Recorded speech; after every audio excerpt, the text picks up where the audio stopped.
This is Patricia Lucia, author of Wildflowers and Present Tenses, a memoir. And this is step 3 in writing your memoir in 2021. So before we jump into it, have you made that commitment? Have you written it down and put it somewhere you can see every day?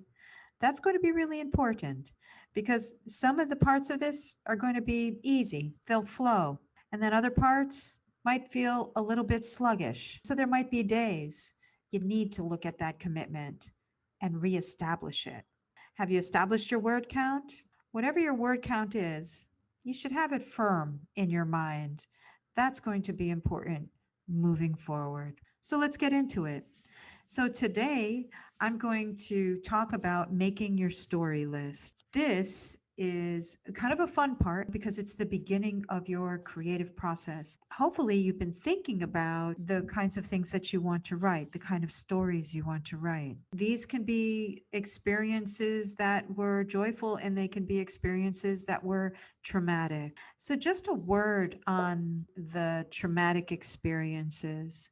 We've all had them. And yet, so many struggle with healing our traumas from our youth.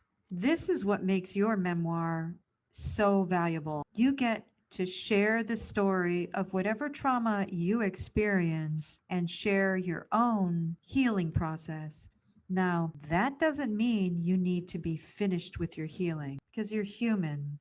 And if you pretended like that, people would know it was BS. So rest assured, you do not have to be finished with your own healing process in order to write about it and share it with others.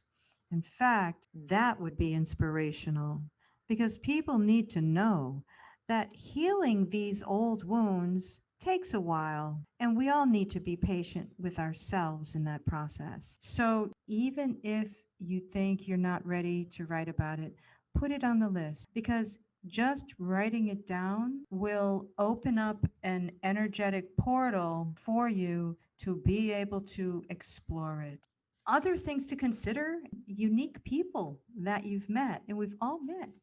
Those make fascinating stories. If you're someone who travels, stories about your travels to different cultures in which you've learned so much. If you're a parent, parenting stories. So make your list and then take a look at it. What do you see emerging as a theme? It doesn't mean that you have to choose that theme and not write about anything else. It just makes it clear your memoir may be moving in a particular direction. So that's making a list. There's so many valuable things about making a list. One of them is that you get to really see how many stories you are working with. So if you have a list of 15 topics or 15 stories you think you'd like to write, well, then now you know, and you can actually look at your 40,000 word goal, divide it by 15, and now you kind of have a number for the minimum number of words for each story. So it begins to take shape as you make your list. That is it for today. Make your list, look at it, include everything. Don't shy away from the traumatic experiences. The hardest things for us to write about often end up being the most valuable things for people to read.